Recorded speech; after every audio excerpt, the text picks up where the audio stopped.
I was watching an episode of the John Deloney show, and this guy that was on the call was saying he was at a tough point in his marriage where he has to go to California, travel like 5 days a week, and come home for like 2 days a week, and it's affecting his sex life with his wife. Um, and John Deloney told him straight up, like, I know you make these sacrifices. I know you do a little well financially. You make a lot of money, but at what cost? At what cost?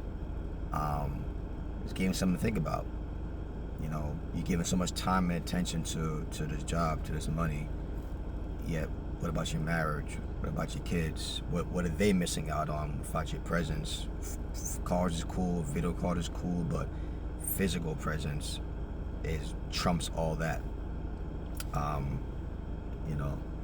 So that was very, very interesting what he said. I even heard of a wealthy businessman that left that business to spend more time with his daughter, because his daughter was saying that, oh, Dad, you never did with me. You always out and you're out and about. You can't come to my sports games, my other activities, because you're always working. And he left that business. So there are people who are doing what they have to do. Times is difficult. People are in debt, and they're making a lot of money. Who are, say, married people, but at a cost potentially to the intimacy of your marriage and connection with your kids. In my personal opinion,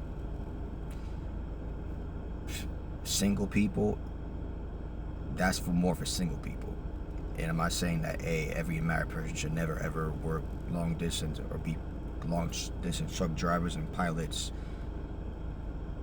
Some people, couples, I think families can work it out in some way. Maybe the wife, husband is cool with it. Kids, they may say they're cool with it, but deep down they're wanting the presence of their father and their mother. Some people do it for a season, stack up a lot of money, and then they find some local. Hey, if that's you, hey, I give a little more credit to you if that's your mindset, to stack it up, and at the meantime, see if it could find somewhere more local and actually be home more often, or even every day. I think in many cases, my personal opinion again, that single people, those long distance careers, that's more for them. They get family now, they need your presence, not just your money. Not just your money. Because a lot of people have a lot of money, but they're emotionally not healthy, mentally not healthy, because their parent was not there. And they feel like, man, am I truly loved here? I'm really truly cared about here? Come on. Because my dad just sent me a lot of money, my mom sent me a lot of money, but wasn't really there. Didn't really truly get to know me truly, or get around me, I would say, physically.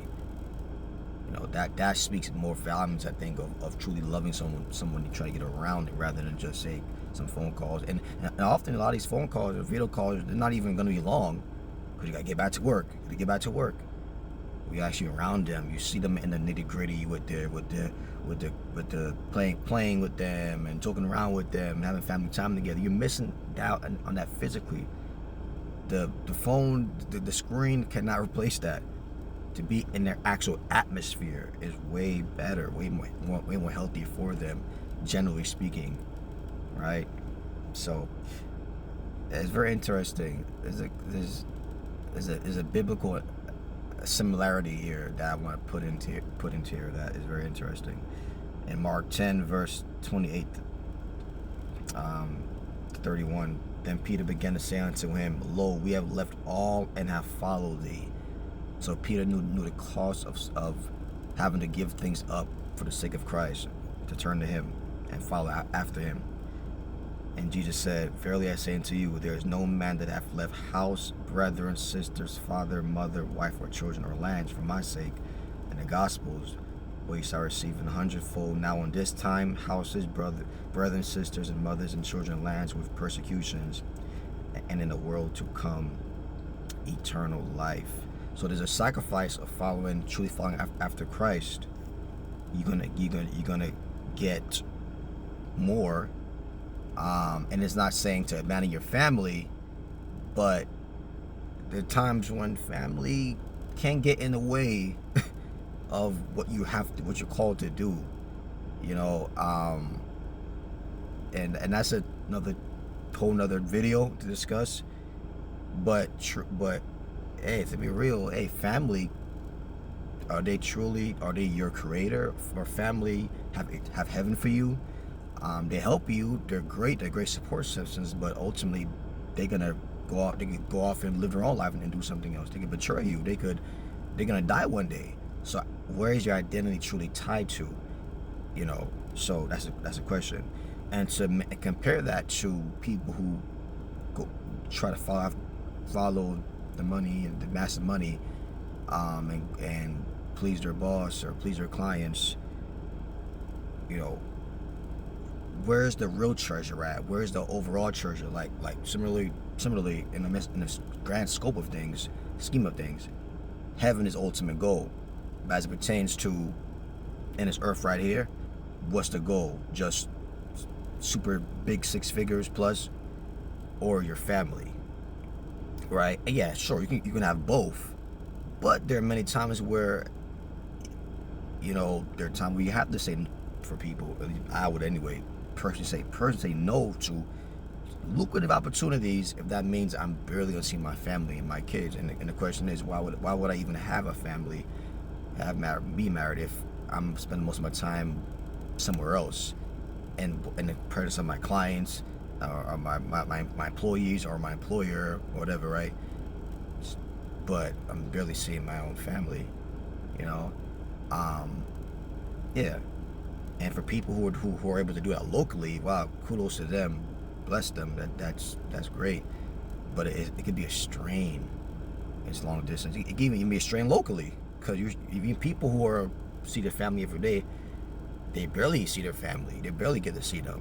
So everyone gotta sacrifice something. And this is verses that are talking about sacrifice. And the question is what's more important? For those who feel like their family is more important, they say, hey, I may lose out on a certain opportunity that looks great right now, but guess what? I got a stronger marriage. Me and my kids I'm pouring more into my kids, and I'm gonna groom the next generation, not just to be financially better off, but emotionally, mentally well off. It's like, because people are going nuts out here. They need support. They need encouragement. That just sending them money and giving them a nice house and cars is not enough. Come on. Final verse, but many that are first shall be last, and the last first. So I want to be first to get that new business opportunity, the first to go travel and do this, do that. But then you can be the last to see your last in your marriage, last with your connection with your kids, last with seeing them graduate and marry, maybe potentially miss out, maybe not, right? But you can put the company, the business first. We can be lasting in your home, in your marriage, and the last shall be first. So I'm not gonna be so quick to jump on this, jump on that, jump on that bandwagon, jump on that opportunity, because I want to have my family before that grand thing that's in front of my face. Whoo, come on. So yeah. So